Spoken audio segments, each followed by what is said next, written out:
ఓం శ్రీకృష్ణ పరబ్రహ్మణే నమః. ఓం శ్రీకృష్ణ పరబ్రహ్మణే నమః. ఓం శ్రీకృష్ణ పరబ్రహ్మణే నమః. భగవద్గీతను రచించిన వేదవ్యాసుల వారికి నమస్కరిస్తూ, ఈ భగవద్గీత జ్ఞానాన్ని మనకు అందించిన ఎంతో మంది గురువులకి, బ్రహ్మర్షి సుభాష్ పత్రి గారికి నమస్కరిస్తూ, ఇక్కడికి విచ్చేసిన భగవద్గీత భక్తులందరికీ మనస్ఫూర్తిగా ధన్యవాదాలు తెలియజేసుకుంటూ నమస్కరిస్తూ ఈ సెషన్ ని మనము ముందుకు తీసుకెళ్దాము.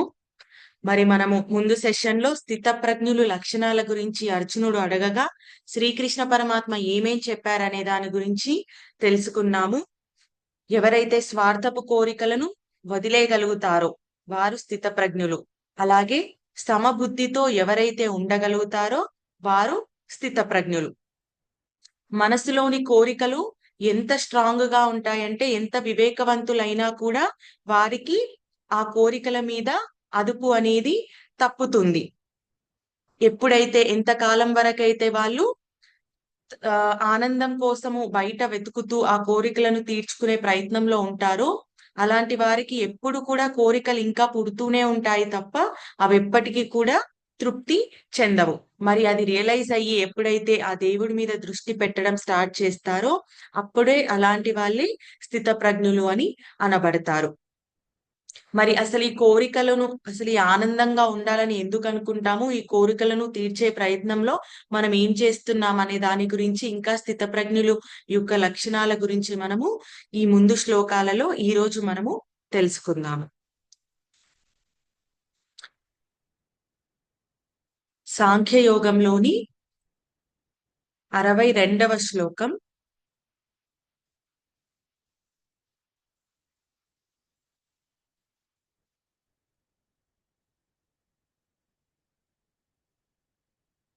ధ్యాయతో విషయాన్ పుంసః సంగస్తేషూపజాయతే సంగాత్ సంజాయతే కామః కామాత్ క్రోధోऽభిజాయతే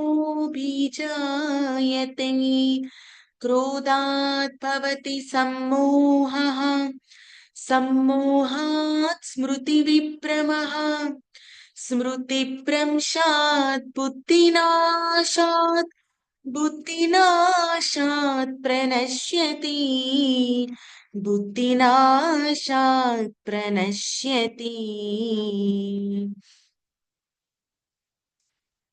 సాంఖ్యయోగంలోని 62 మరియు 63 శ్లోకాలు మొత్తం కలిపి కంటిన్యూషన్ గా ఉంటుంది. సో దాని భావం మనము ఇప్పుడు తెలుసుకుందాము. ధ్యాయతో విషయాన్ పుంసః సంగస్తే శూపజాయతే సంగాత్ సంజాయతే కామః కామాత్ క్రోధో భీజాయతే. మరి కోరికలు మనకి కలుగుతాయి అంటే మనకి ఇంద్రియాలు, ఇంద్రియ విషయాల గురించి మాట్లాడుకున్నాం మనము ముందు రోజు.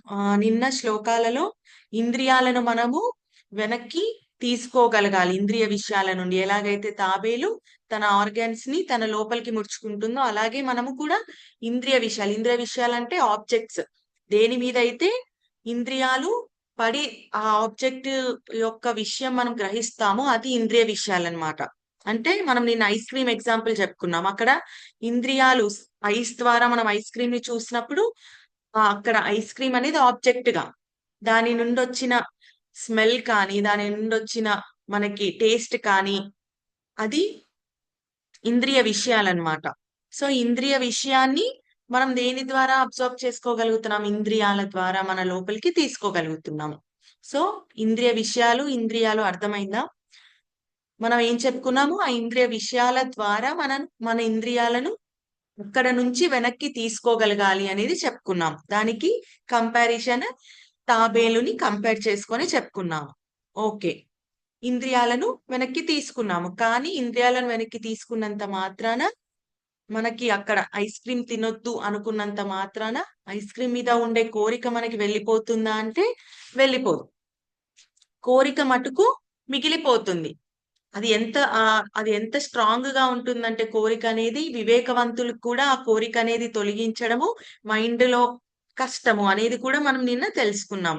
మరి అసలు ఆ కోరిక ఎందుకు కలిగింది, ఆ కోరిక నుండి ఏం పుడుతుంది అనే దాని గురించి ఇక్కడ 62వ శ్లోకం మనకు చెప్తున్నారు.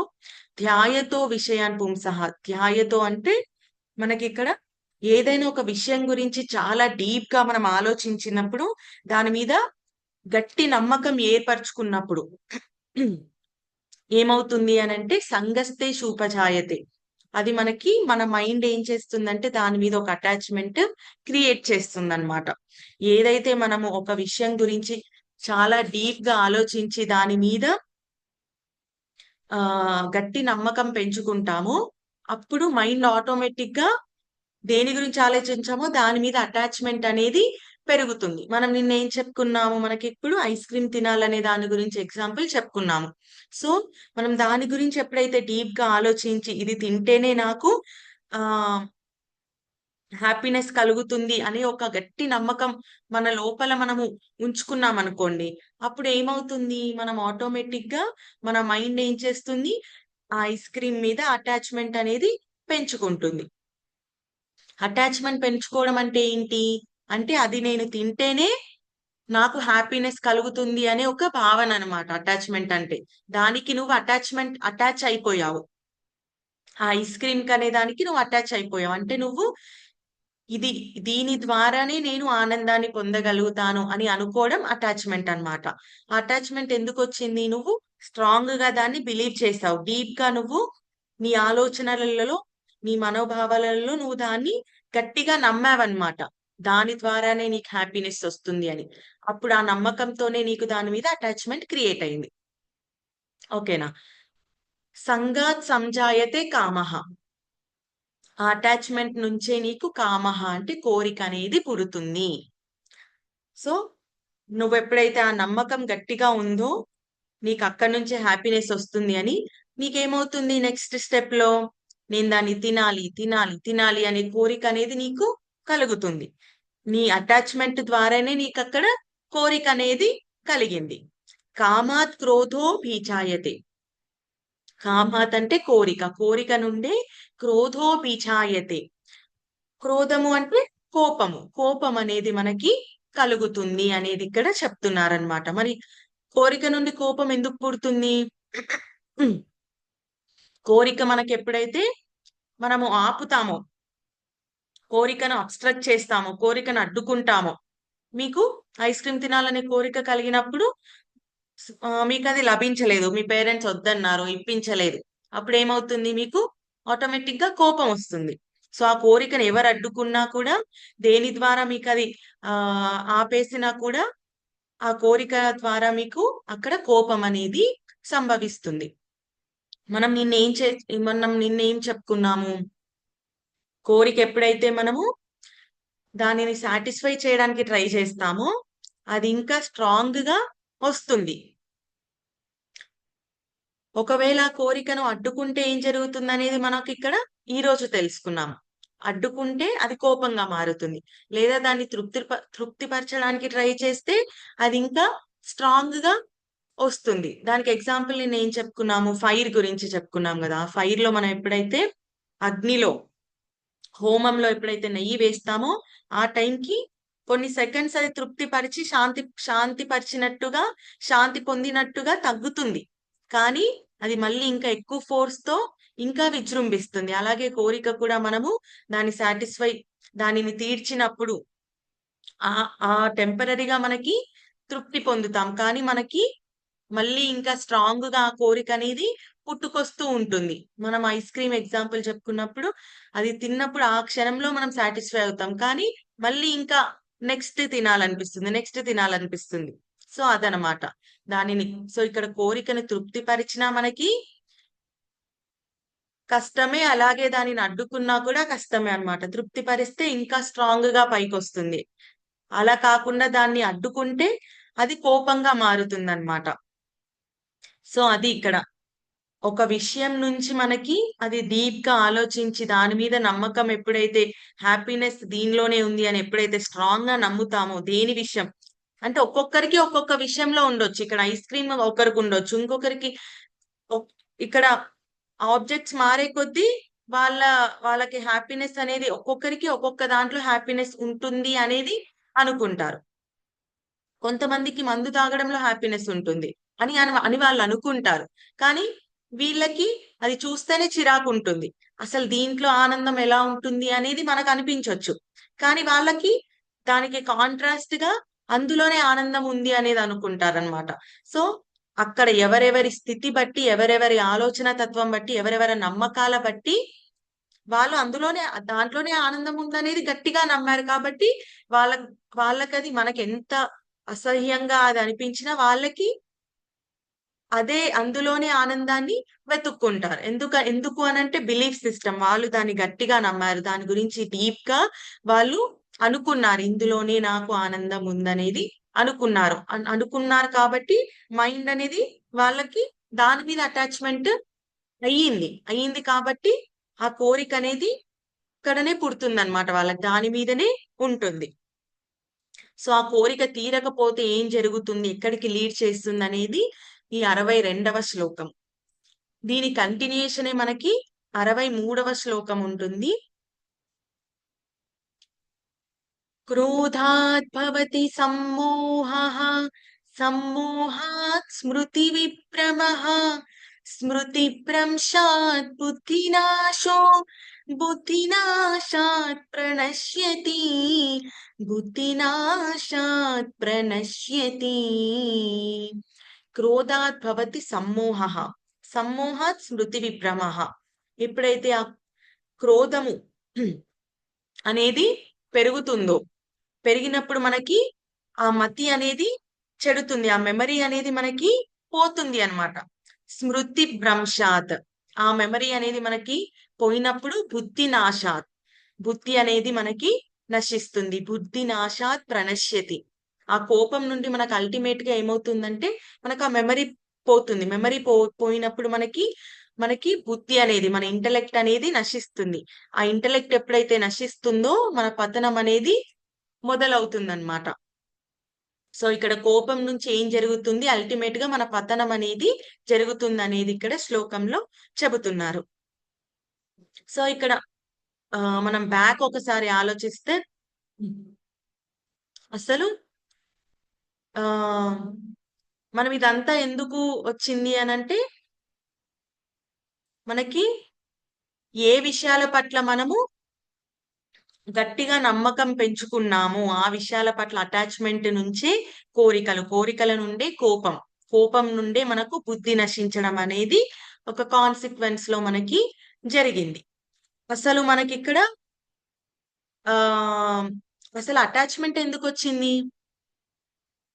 అటాచ్మెంట్ ఎందుకు వచ్చింది అనంటే మనము హ్యాపీనెస్, ఆనందాన్ని మనము వెతుక్కుంటున్నాము. వెతుక్కునే క్రమంలో దీని మీద ఆనందం ఉంది అనుకుంటే మైండ్ దాని మీద అటాచ్ అవుతుంది.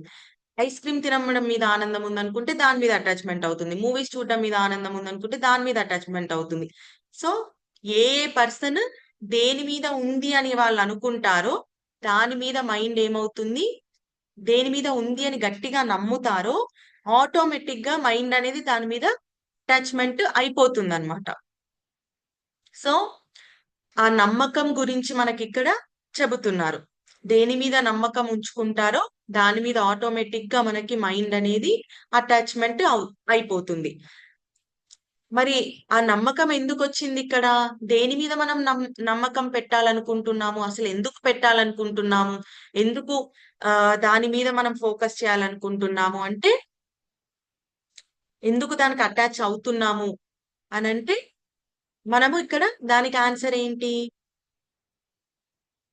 మనం ఆనందాన్ని కోరుకుంటున్నాం. మనకు తెలియకుండానే ఏ పని చేసినా కూడా మనము అల్టిమేట్ గా దాని నుంచి మనం పొందాలనుకుంటుంది ఏంటి అంటే ఆనందాన్ని పొందాలనుకుంటున్నాం.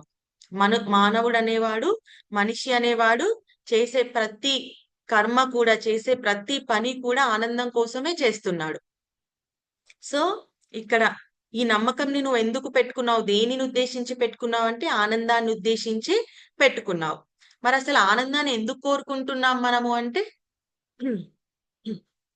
ఎందుకు కోరుకుంటున్నాం ఆనందం అంటే, మనకి ముందు నుంచి మనకు ఆ నాలెడ్జ్, ఏం నాలెడ్జ్ ఇచ్చారు? మనము శరీరం కాదు ఆత్మ అనే నాలెడ్జ్ మనము సాంఖ్య యోగంలో ఫస్ట్ శ్లోకం నుంచి మనం తెలుసుకున్నది అదే.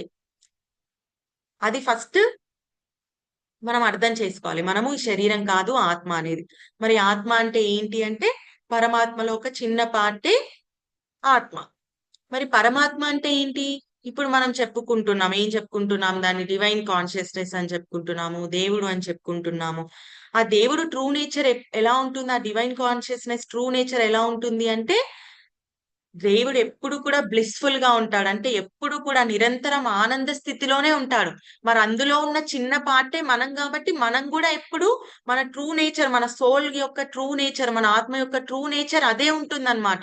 ఎప్పుడు కూడా ఆనందంగా ఉండాలి అనుకోవడమే ఆహ్, దానికి దాని ట్రూ నేచర్. అంటే స్వతహాగా దానికి అది పొందాలి అనుకుంటుంది. ఎందుకు అంటే పరమాత్మ ఎప్పుడు కూడా నిరంతరం ఆనంద స్థితిలో ఉంటాడు.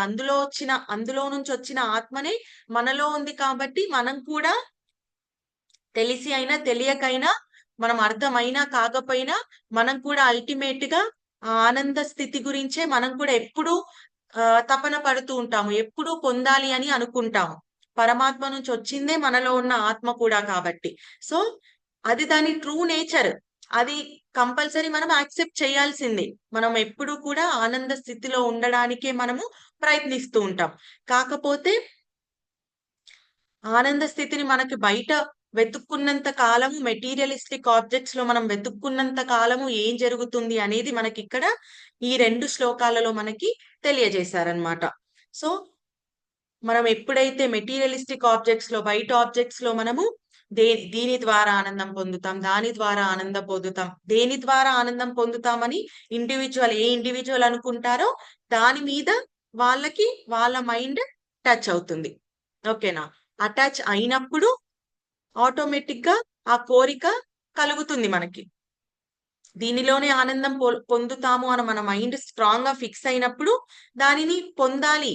దానిని దానిని మనకి తీసుకోవాలి.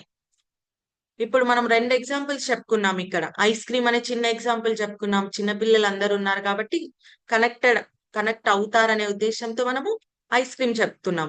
సో, మీరు దాన్ని గట్టిగా నమ్మినప్పుడు ఐస్ క్రీమ్ నుండే నీకు ఫస్ట్ థింగ్ మనందరము బిలీవ్ చేయాల్సింది, మనం ఏది చేసినా మనం అల్టిమేట్ గా హ్యాపీనెస్ కోసమే చేస్తున్నాము. ఎందుకంటే అది మన ట్రూ నేచర్. మన ట్రూ సోల్ యొక్క నేచర్. సో, అది అది మనం అందరము బిలీవ్ చేస్తున్నామా ఇక్కడ? అల్టిమేట్ గా దానికోసమే చేస్తున్నాం. కాకపోతే ఒక చిన్న ఎగ్జాంపుల్ ద్వారా మనం ఇది చెప్తున్నాం. అది మనము మైండ్ ఎప్పుడైతే నీకు హ్యాపీనెస్ అనేది ఐస్ క్రీమ్ మీద ఉంది అని నమ్మకం ఎప్పుడైతే గట్టిగా మీరు అనుకుంటారో, అప్పుడు ఆటోమేటిక్ గా మీ మైండ్ అనేది ఐస్ క్రీమ్ కి అటాచ్ అవుతుంది. ఐస్ క్రీమ్ కి అటాచ్ అయినప్పుడు మీకు దానిని తినాలనే కోరిక అనేది కలుగుతుంది. ఆ కోరిక తీరనప్పుడు అదే కోపంగా మారి మీ బుద్ధి నశించేలాగా చేసి మీ పతనానికి కారణం అవుతుంది అనే దాని గురించి ఇక్కడ చెబుతున్నారు. సో, కోరిక కలగడం ద్వారా మెటీరియలిస్టిక్ ఆబ్జెక్ట్స్ లో ఏం జరుగుతుంది అనే దాని గురించి ఇక్కడ తెలుసుకున్నాం. మరి కోరికలను మనము తొలగించాలి. తొలగించాలి అంటే మనం దాన్ని అడ్డుకోవడం వల్ల కూడా మనకి నష్టమే జరుగుతుంది. మన పతనం అనేది కలుగుతుందనేదే మనకి ఇక్కడ నేర్చుకున్నాం గదా! మరి ఆ కోరికలను ఎలా డీల్ చేయాలి అనే దాని గురించి మనకి నెక్స్ట్ 2 శ్లోకాస్ లో మనకి వస్తుంది. సాంఖ్య యోగంలోని 64వ శ్లోకం.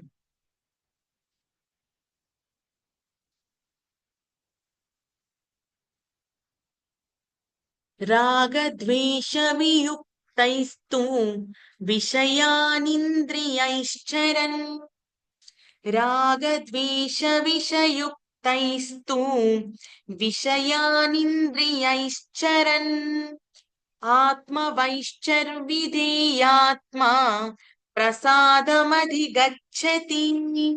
ఆత్మవశ్చైర్విధేయాత్మా ప్రసాదమధిగచ్చతి. రాగద్వేష విషయుక్తైస్తు విషయానింద్రియైశ్చరన్ ఆత్మవశ్చైర్విధేయాత్మ ప్రసాదమది గచ్చతి.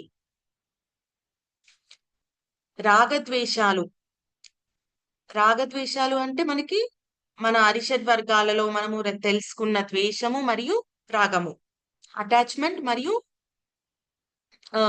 ద్వేషము. ఓకేనా?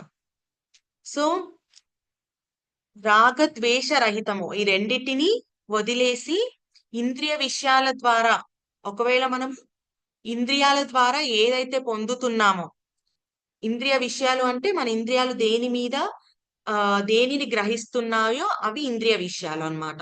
సో ఇంద్రియ విషయాల ద్వారా మన లోపలికి ఒకవేళ అవి తీసుకున్నా కూడా, అంటే ఐస్ క్రీమ్ ని తినాలనే మన కోరిక ఒకవేళ మనం తీసుకున్నా కూడా పెద్దగా ఎవరైతే ఈ రాగద్వేషాలను వదిలేస్తారో, మన లోపల ఎప్పుడైతే మనము అంతఃకరణ శుద్ధి ఆత్మ వైపుకి ఎవరైతే మనము ఆ వెళ్ళే ప్రయత్నం చేయగలుగుతామో, అలాంటి వాళ్ళు ఆ ఇంద్రియ విషయాల ద్వారా వాళ్ళు చలించరనమాట. అంటే ఎక్కువగా ఎఫెక్ట్ కారు.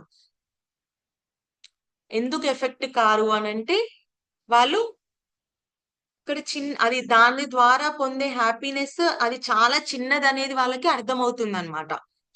వాళ్ళకి అల్టిమేట్ గా ఆత్మ వైపుకి వెళ్ళినప్పుడు అందులో అల్టిమేట్ హ్యాపీనెస్ ని పొందగలుగుతారు. పొందినప్పుడు ఆటోమేటిక్ గా ఇంద్రియ విషయాలను వాళ్ళు తీసుకున్నా కూడా పెద్దగా వాటి వల్ల వాళ్ళు ఎఫెక్ట్ కారు అన్నమాట. ఈ శ్లోకం భావం ఏంటి అంటే, అంతఃకరణమున వశమునందుంచుకొనిన సాధకుడు రాగద్వేష రహితుడై ఇంద్రియముల ద్వారా విషయములను గ్రహించుచున్నను మనశ్శాంతిని పొందును.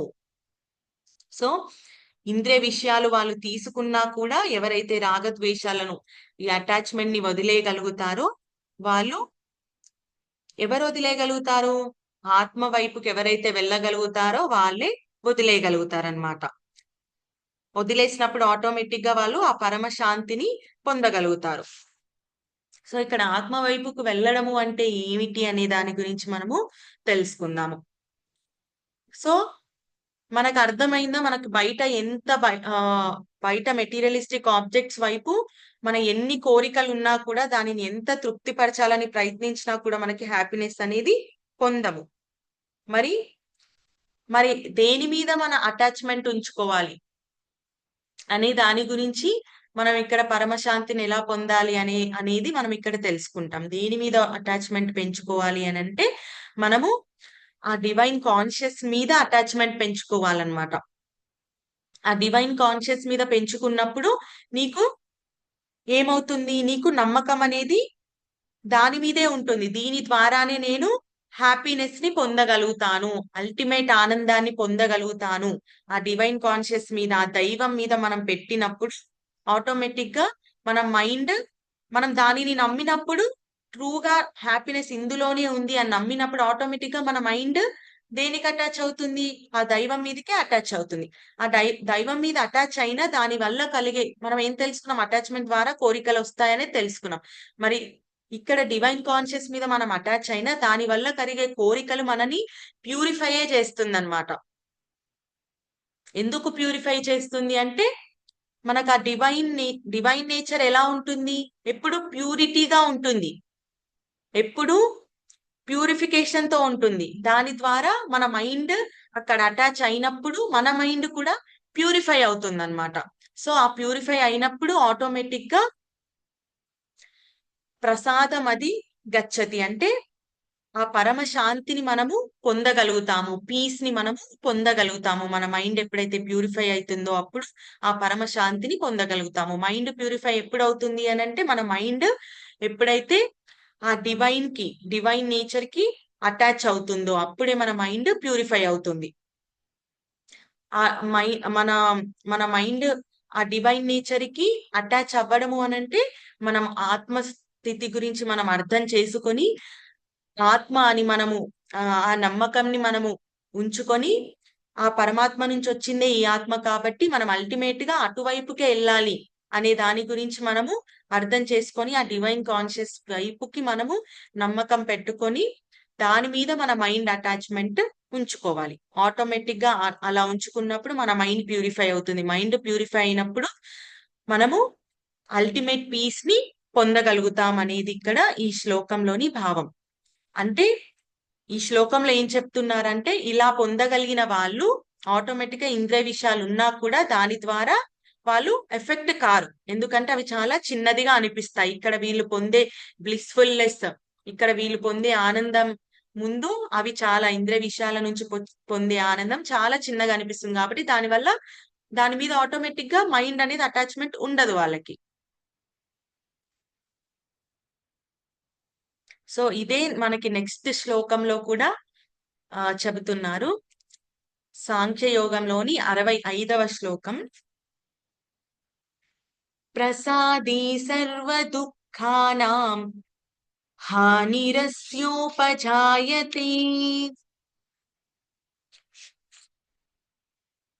ప్రసన్నచేతసో హ్యాశు బుద్ధిః పర్యవతిష్ఠతే. ప్రసాదే సర్వ దుఃఖానాం హానిరస్యోపజాయతే ప్రసన్నచేతసో హ్యాశు బుద్ధిః పర్యవతిష్ఠతే. ఈ శ్లోకం భావం: మన ప్రసన్నతను పొందిన వెంటనే అతని దుఃఖములన్నీయును నశించును. ప్రసన్న చిత్తుడైన కర్మయోగి యొక్క బుద్ధి అన్ని విషయముల నుండి వైదొలిగి పరమాత్మ యందు మాత్రమే పూర్తిగా స్థిరమగును. సో ఎవరైతే తన ఆత్మ వైపుగా తన బుద్ధిని తీసుకెళ్లగలుగుతారో అతనికి పరమశాంతి అనేది పొందుతాము. ఆ పరమశాంతి పొందినప్పుడు తన సర్వ దుఃఖాలు కూడా దూరం అయిపోతాయి. తనకింకా తన జీవితంలో దుఃఖం అనేది ఉండదన్నమాట. అలా ఉన్న వ్యక్తి యొక్క బుద్ధి స్థిరంగా ఉంటుంది. ఒక దాని మీద వాళ్ళు ఫోకస్ చేయగలుగుతారు. తను ఏం కర్మ చెయ్యాలో, తన స్వధర్మం ఏంటో అది ఆటోమేటిక్ గా వాళ్ళు చేయగలుగుతారు అనేది ఈ శ్లోకం యొక్క భావం అన్నమాట. ప్రసాదే సర్వ దుఃఖాన, ఆ అంతఃకరణ శుద్ధి అనేది, ఆ మైండ్ అనేది ఎప్పుడైతే వాళ్ళకి ప్యూరిఫై అవుతుందో అలాంటి వాళ్ళకి ప్రసాదే అంటే వాళ్ళకి లోపల, అంతఃకరణ అంటే లోపల వాళ్ళకి ఆ ప్రసన్నత అంటే ఆ దానిని పొందగలుగుతారనమాట. అస్య సర్వ దుఃఖానం, అలాంటి వాళ్ళకి సర్వ దుఃఖాలు కూడా హాని ఉపజాయతే, సర్వ దుఃఖాలు కూడా ఉపజాయతే తొలగిపోతాయి. ప్రసన్న చేతసో, అలా ప్రసన్నత ద్వారా వాళ్ళు కర్మలను అనుసరిస్తారు. ప్రసన్న చేతసో హ్యాశు బుద్ధి, ప్రసన్న మనస్కుడై కర్మయోగి యొక్క బుద్ధి అశుహి పర్యవతిష్ఠతే, శీఘ్రముగా అంటే వెంటనే పరమాత్మ యందు పూర్తిగా స్థిరము అవుతుంది. ఎప్పుడైతే ఇంటర్నల్ గా వాళ్ళ మైండ్ అనేది ప్యూరిఫై అవుతుందో వాళ్ళకి ఆటోమేటిక్ గా సర్వ దుఃఖాలు దూరం అయిపోతాయి. అలాగే వాళ్ళ బుద్ధి స్థిరంగా ఉండి ఎప్పుడూ కూడా ఆ పరమాత్మ మీద వాళ్ళు బుద్ధిని నిలపగలుగుతారు అనేది ఈ శ్లోకం యొక్క భావము. సో ఈరోజు మనం నేర్చుకున్న ఈ 4 శ్లోకాలు కూడా మనకి మన మైండ్ అటాచ్మెంట్ మెటీరియలిస్టిక్ ఆబ్జెక్ట్స్ మీద ఉంటే ఏమవుతుంది అనేది, అలాగే డివైన్ కాన్షియస్ మీద, మన ఆత్మ మీద ఉంటే ఏమవుతుంది అనేది నేర్చుకున్నాం. మెటీరియలిస్టిక్ ఆబ్జెక్ట్స్ మీద ఉంటే, మన మైండ్ అటాచ్మెంట్ దీని మీద ఉంటే మనకి అల్టిమేట్ గా దాది దేనికి దారి తీసింది? పతనానికే దారి తీసింది. క్రోధాద్భవతి సమ్మోహ, సమ్మోహాత్ స్మృతి విభ్రమ, స్మృతి భ్రంశాత్ బుద్ధినాశాత్, బుద్ధినాశాత్ ప్రణశ్యతి, బుద్ధి నశించి పతనంకి కారణమవుతుంది. అలాగే ఒకవేళ మన మైండ్ డివైన్ కాన్షియస్ మీద ఎప్పుడైతే అటాచ్ అవుతుందో అప్పుడు మన మైండ్ ప్యూరిఫై అయ్యి ఆటోమేటిక్ గా మనము ఆ పరమశాంతిని పొందగలుగుతాము. పరమశాంతిని పొందినప్పుడు ఆటోమేటిక్ గా మనము పరమాత్మ మీద స్థిరంగా మన బుద్ధిని ఉంచగలుగుతాము. ఇది మనం ఈరోజు తెలుసుకున్న 2 విషయాలు. సో ఇది ఈరోజు శ్లోకాలు. దీనిని మనము ఉచ్చారణ చేసుకుందాము. హ్యాండ్ రైస్ చేసిన వాళ్ళకి అన్మ్యూట్ ఆప్షన్ ఇవ్వండి.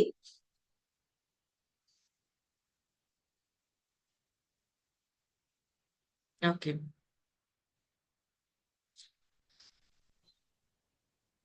జై జయ శ్రీకృష్ణ.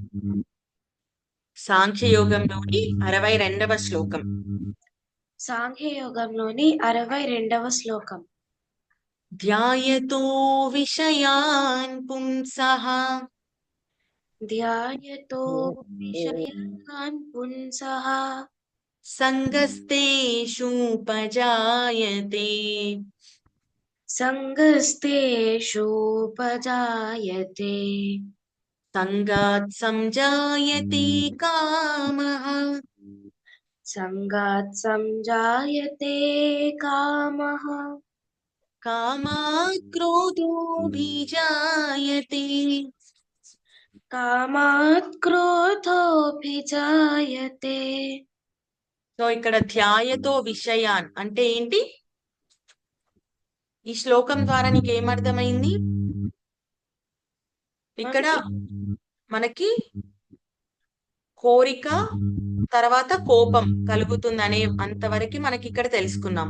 సో కోపం ఎందుకు కలిగింది? ఎందుకంటే మనం కోరుకున్న కోరిక నెరవేరలేదు కాబట్టి. గుడ్. కోరిక మనము తీరకపోయేసరికి కోపం అనేది కలిగింది. ఆ కోరిక ఎందుకు కలిగింది? మన ఇంద్రియ సుఖం కోరుకోవడం వల్ల. ఇంద్రియాల సుఖం ఇంద్రియాలు సుఖం కాదు. మనము దేని గురించి అయితే, ఇప్పుడు ఐస్ క్రీమ్ ఎగ్జాంపుల్ ని రివర్స్ చేయి. నీకు ఐస్ క్రీమ్ ఇప్పించలేదు, అప్పుడు నీకు దాని మీద ఉన్న కోరిక తీరకపోయినందుకు కోపం కలిగింది. అసలు ఐస్ క్రీమ్ తినాలన్న కోరిక ఎందుకు కలిగింది నీకు? దాని గురించి ఆలోచించి. గుడ్. దాని మీద ఆలోచించి నువ్వు ఫిక్స్ అయ్యావు, దానిని తింటేనే నీకు హ్యాపీనెస్ వస్తుంది అనేది ఫిక్స్ అయ్యావు. ధ్యాయతో విషయాన్ అంటే అదే అన్నమాట. ధ్యాయతో విషయాన్, దాని మీద ఎప్పుడైతే డీప్ గా మనము థింక్ చేసి దానినే నమ్మాము, నీకు ఐస్ క్రీమ్ తింటేనే హ్యాపీనెస్ వస్తుందని నువ్వు గట్టిగా నమ్మావు కాబట్టి నీకు ఆ కోరిక వచ్చింది, ఐస్ క్రీమ్ తినాలని కోరిక వచ్చింది. అది తీరకపోయేసరికి కోపం వచ్చింది. అదే ఈ శ్లోకం మొత్తం భావం. అర్థమైందా ఇప్పుడు? గుడ్. నెక్స్ట్ అన్మ్యూట్ చేసుకొని సాంఖ్యయోగంలోని 63వ శ్లోకం. సాంఖ్యయోగంలోని 63వ శ్లోకం. క్రోధాత్ భవతి సమ్మోహః క్రోధాత్ భవతి సమ్మోహః సమ్మోహాత్ స్మృతి విభ్రమః సమ్మోహాత్ స్మృతి విభ్రమః స్మృతిభ్రంశాత్ బుద్ధినాశో స్మృతిభ్రంశాత్ బుద్ధినాశో బుద్ధినాశాత్ ప్రణశ్యతి బుద్ధినాశాత్ ప్రణశ్యతి బుద్ధినాశాత్ ప్రణశ్యతి. బుద్ధినాశాత్ ప్రణశ్యతి. గుడ్. సో ఇక్కడ ఏముంది? క్రోధాద్భవతి సమ్మోహ అంటే ఏంటి? దీని మీనింగ్ ఏంటి? కోపం వల్ల కోపం వలన జ్ఞాపక శక్తి. ఫోన్ దగ్గరికి పెట్టుకొని కరెక్ట్ గా చెప్పు. జ్ఞాపక శక్తి నశిస్తుంది మేడం. గుడ్. కోపం వలన మెమరీ, జ్ఞాపక శక్తి మనకి నశిస్తుంది. జ్ఞాపక శక్తి నశించడం ద్వారా ఏం జరుగుతుంది? మోహం కలుగుతుంది. జ్ఞాపక శక్తి నశించడం ద్వారా మోహం కలుగుతుంది. మోహం కలగడం ద్వారా బుద్ధి నశిస్తుంది. బుద్ధి డైరెక్ట్ మన జ్ఞాపక శక్తి నశించడం ద్వారా బుద్ధి నశిస్తుంది అని చెప్పుకోవచ్చు. జ్ఞాపక శక్తి నశించడం ద్వారా బుద్ధి నశిస్తుంది. బుద్ధి నశించడం ద్వారా మరణం లేదా పతనం. ఇంకా పతనము అంటే మనము ఒక్కసారి మన బుద్ధి నశించినప్పుడు మనం బ్రతికున్నా కూడా మరణించినట్టే. మనకు బుద్ధి లేనప్పుడు ఇంకేం చేయగలుగుతాం? ఎటువైపుకు మనం వెళ్ళగలుగుతాము? సో మరణంతో ఈక్వల్ పతనము అంటే అది. సో ఇక్కడ కోపం ద్వారా ఏమైంది? అల్టిమేట్ గా లాస్ట్ ఏమైంది? మరణం సంభవించింది. గుడ్. సో ఇక్కడ ఇది వీటి అన్నిటికీ రూట్ కాజ్ ఏంటి? ఇంతకుముందు చెప్పుకున్న శ్లోకం. ఫస్ట్ దేని నుంచి వచ్చింది ఇక్కడ? కోరిక వలన, కోరిక ఎందుకు వచ్చింది? ఆలోచించటం వలన. ఉమ్, ఆలోచించడం ద్వారా అంటే ఆలోచించడం ఒకటే కాదు, ఆలోచించి నువ్వు దానిని నమ్మావు. ఇందులోనే నాకు ఈ కోరిక తీర్చుకోవడంలోనే నాకు ఆనందం ఉంది అని నువ్వు నమ్మావు. ఓకేనా? ఈ దేనిలో నువ్వు ఆనందం ఉందని నమ్మావు? చెప్పుకున్న ఎగ్జాంపుల్ ఐస్ క్రీమ్ దేనిలో ఉందన్నా? ఐస్ క్రీమ్ తినడంలోనే ఆనందం ఉంది. ధ్యాయతో విషయాను దాని మీదనే నువ్వు నీ నమ్మకంని పెట్టావు కాబట్టే కోరిక వచ్చింది. కోరిక తీరకపోయేసరికి కోపం వచ్చింది. కోపము వల్ల బుద్ధి నశించి పతనం అయ్యింది. సో అర్థమైంది నీకు కదా? ఓకే, నెక్స్ట్ అన్మ్యూట్ చేసుకోండి.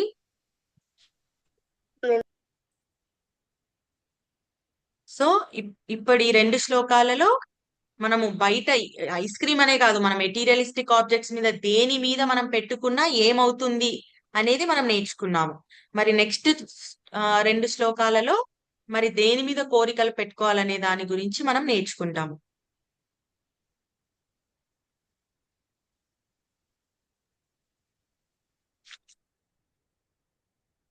సాంఖ్యయోగంలో 64వ శ్లోకం. సాంఖ్యయోగంలోని 64వ శ్లోకం.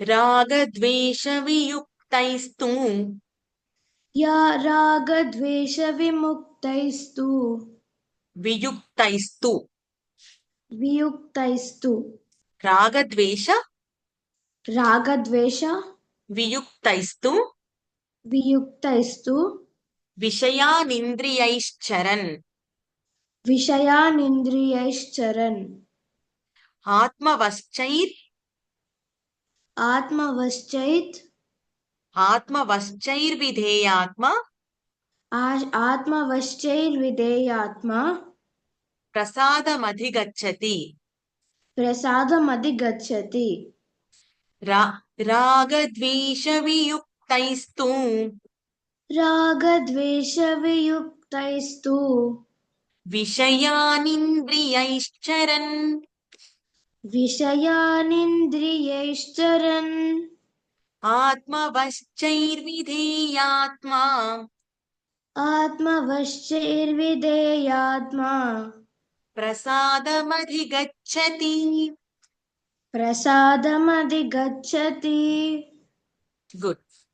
సో ఇందులో ఏంటి? ఈ శ్లోకంలో మరి మనము ఎవరు దేని మీద మనము పెట్టుకుంటే మనకు ఆ అల్టిమేట్ పీస్, హ్యాపీనెస్ అనేది ఎలాంటి వాళ్ళకి లభిస్తుంది అనే దాని గురించి ఇక్కడ చెప్పారు. ఎలాంటి వాళ్ళకి లభిస్తుంది? ఆత్మవశ్చైర్ విధేయాత్మ. ఆత్మవశ్చై అంటే ఎలాంటి వాళ్ళకి అల్టిమేట్ హ్యాపీనెస్, పీస్ లభిస్తుంది?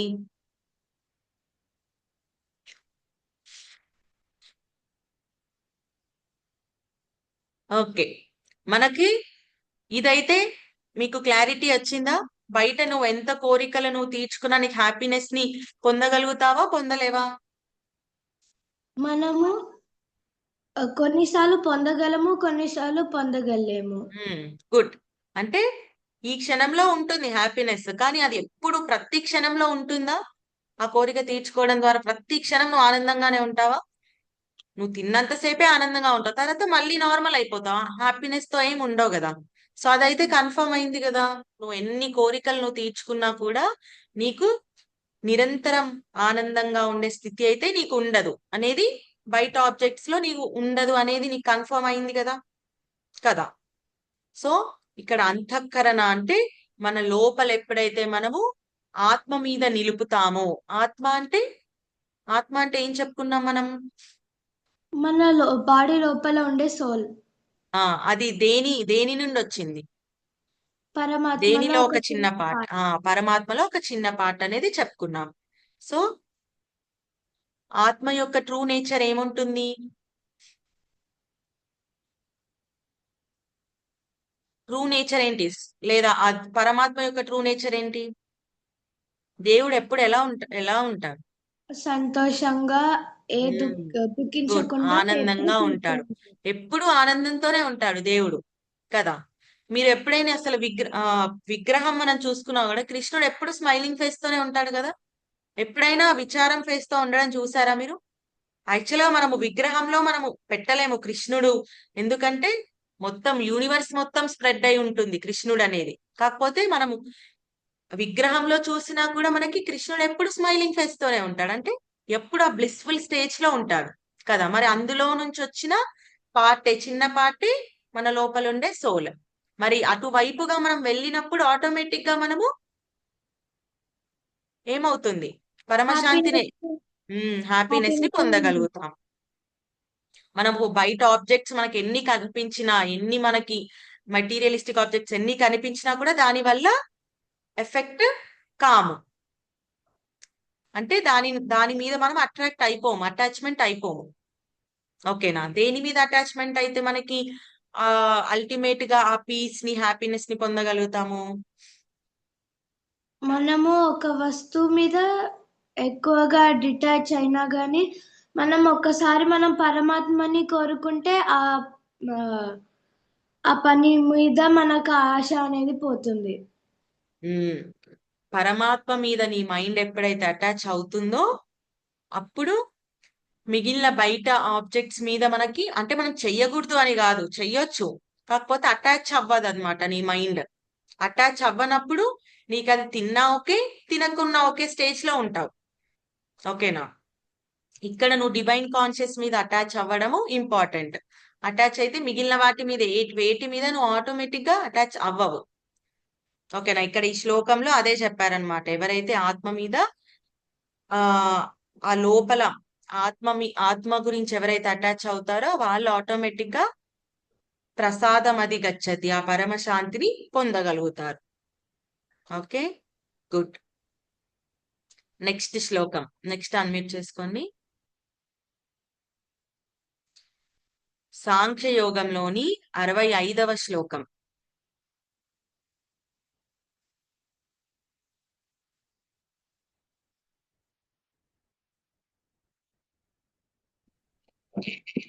సాంఖ్యయోగంలోని 65వ శ్లోకం. సాంఖ్యయోగంలోని 65వ శ్లోకం. ప్రసాదే సర్వ దుఃఖానాం, ప్రసాదే సర్వ దుఃఖానాం, హానిరస్యోపజాయతే, హానిరస్యోపజాయతే, ప్రసన్నచేతసో హ్యాశు, ప్రసన్నచేతసో హ్యాశు, బుద్ధి పర్యవతిష్టతే, బుద్ధి పర్యవతిష్యతి, బుద్ధి పర్యవతిష్టతే, బుద్ధి పర్యవతిష్యతి,